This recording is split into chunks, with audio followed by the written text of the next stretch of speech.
We love hip I got hop. something for us, man. Let's get to the world of AI.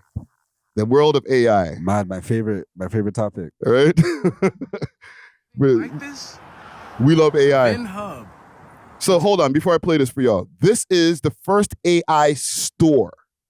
All AI, nobody inside the store. Fully automated. Have All y'all ever automated. seen anything like this? In LA. Hub.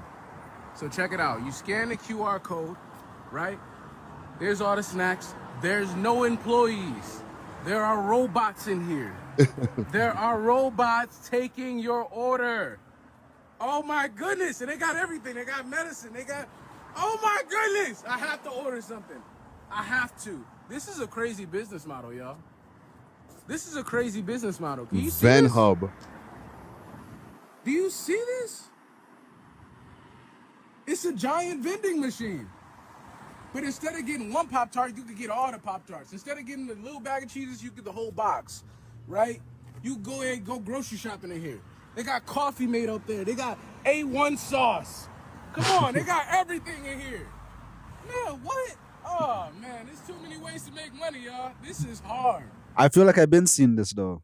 What, a fully automated store with no employees, nothing? 100%. Have you guys been to the airport and there's like those stores where like all you have to do is scan it and buy it, and then like there's literally no employees in the store? I've been to multiple airports. Really? They have those out there. Oh. Damn, bro. If that's what's going on already and you're seeing this, hold on. Where are we going, fam? What do we need? What do they need us for then, bro? We don't even need immigrants, bro. But I feel like we should be celebrating this because everybody every day is like, oh, why are we working these menial jobs? There's so much more to life. Life has a greater purpose. Yeah. So if we could offload these jobs to the AI them, and then man, them could actually start living for a greater purpose. And I know that sounds very optimistic.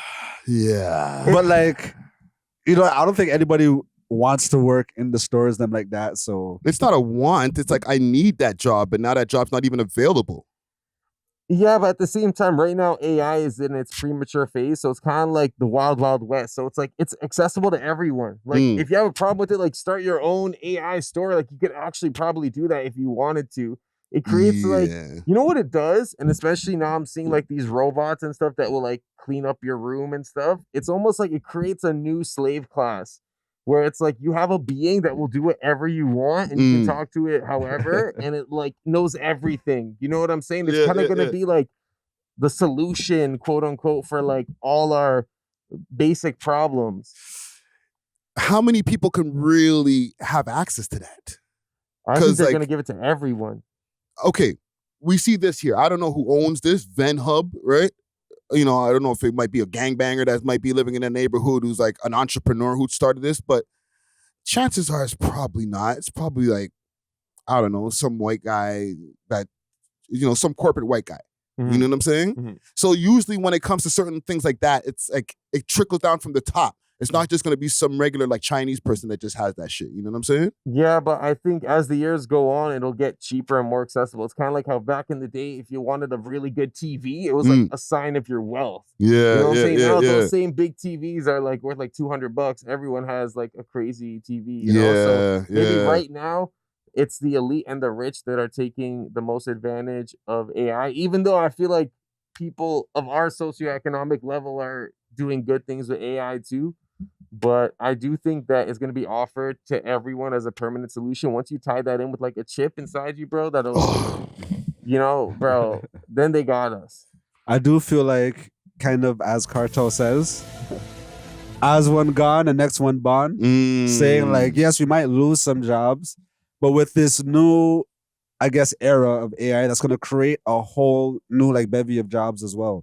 Kind of like, I guess when we went through the Industrial Revolution, there was like a lot of crop holders and stuff that like them that kind of like lost their jobs on the fields and stuff, but like they kind of found new work with the industrial machinery and things.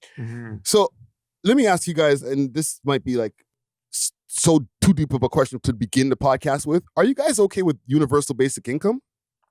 You know I am, bro. Oh. And okay, Zarly Kirk, aka Mr. Scream, right now, right? Give us a breakdown of what universal basic income is. Well, it's essentially an allowance from the government every month that is supposed to cover your basic necessities, I guess. And I don't know if like your living space counts under that, or if it's like groceries or whatever. Yeah. Depends on how you model it, I guess. But and everybody gets pretty much the same allowance. yes, essentially. Yeah.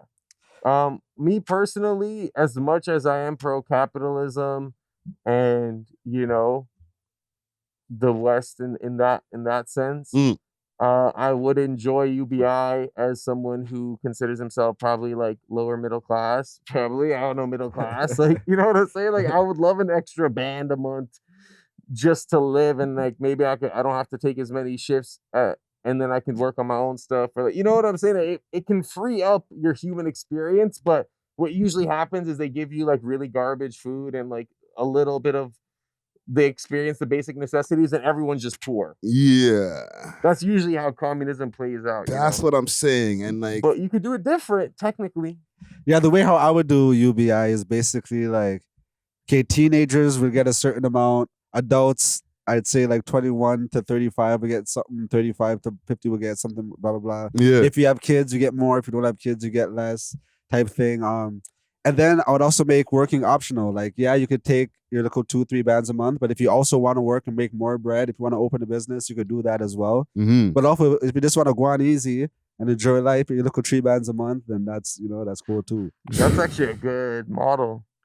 Yeah, I still like there's something that's still, I don't know, it doesn't jive right with me, man, because it's like, how do you decide who gets how much? You know what I'm saying? Like, I feel like there's still a greed factor. There's certain people who are going to be like, I don't want to just get 3 bands a month. I'm worth like 10. Then make yourself an opportunity to get 10 bands. But hey, remember during Corona, the whole pandemic times, like me, I was doing EI or whatever. Yeah. So I was getting my thing every 2 weeks, but I wasn't working. So that allowed me to do content and actually blow up on those platforms. Yes. Which I wouldn't have had the time to do that if I was still working during them times, True. I think if you're a content creator or any sort of creative, UBI is ideal because we understand that it's not a consistent income source. Yeah. And you also need time to regenerate. Like, sometimes inspiration might take a few days of you not doing anything or going on walks or seeing people. Yeah. Like, you kind of need that space. It's kind of when you have to be like, okay, I have to create after my 9 to 5 and I have to be on, like, it might not come to you that day. You know what I'm saying? Yeah. So I think it frees up the creative process, and I understand that different people will need different UBIs. It's like, yo, well, my house is a mansion.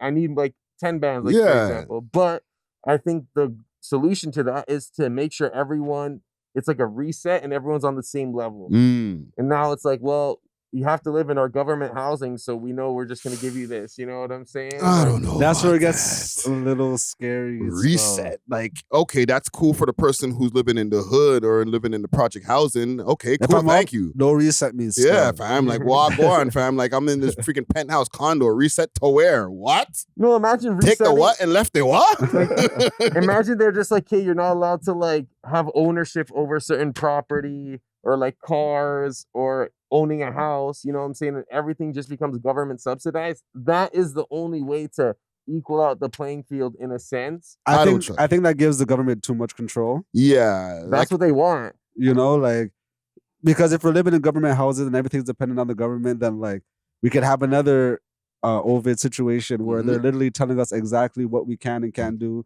on some George Orwell 1984 facts. But that is what they dream of. Like, that is their whole agenda, is to make it like that, where it's like, okay, now that we can control the people fully, we can actually like run this government the way we want to or whatever. Yeah, I feel like they would have to say, okay, everybody, whatever you have now is what you have, but from this point on, we're going to implement, you get additional whatever a month type thing. Yeah, I'm down That'd with be sick. Give us like an income per month, but also keep things the same where it's like, yo, we still have opportunities to work, have purpose, different things like that. You know what I'm saying? Like, give us some money, but not enough where it's like we can just sit on our ass and do nothing. But I do think the way how humans are, there's always going to be a hierarchy. There's always going to be hustlers. There's always going to be bosses and employees. So I do feel like certain bands are going to take their three bands and flip it. And like, actually be able to hire people and start businesses. Yeah. And there are going to be mans that are going to blow their 3 bands and be like, damn, I need somewhere to work. And then, you know. Then you can get your ass to work. You know what I'm saying? But listen, man, just you got. But the last thing I want to add is I think Canada gives their people too much freedom in a sense, because I feel like what they should have done is everyone during school identify the strengths of each person and make them a career. You know what I'm saying? I know that's like controlling in a sense, but it's efficient, because it's like, maybe this kid doesn't need to take geography class because he's going to be a carpenter, because we realize he likes to play with the blocks or whatever. You know what I'm saying? And they hone in on something. Obviously, there are going to be some people, it's like, oh, I didn't want to be an engineer. The government forced me to be, you know? But I also feel like if you want to create jobs, like, you got to start from like early. I feel like that's what they do in a lot of different countries, where it's like they identify the strengths of the kid. Yeah. And then like make them focus on that, because that'll actually bring them income. Here, Canada, they let you do whatever you want. You know what I'm saying? Yeah. Well, listen, man, sometimes there's too much freedom, right? Free doom. Free doom. Come on. Let's get it started, man. We Thanks love for hip-hop. watching. If you enjoyed this video, please make sure to check out these other videos on the screen and make sure to like and subscribe. We love hip hop.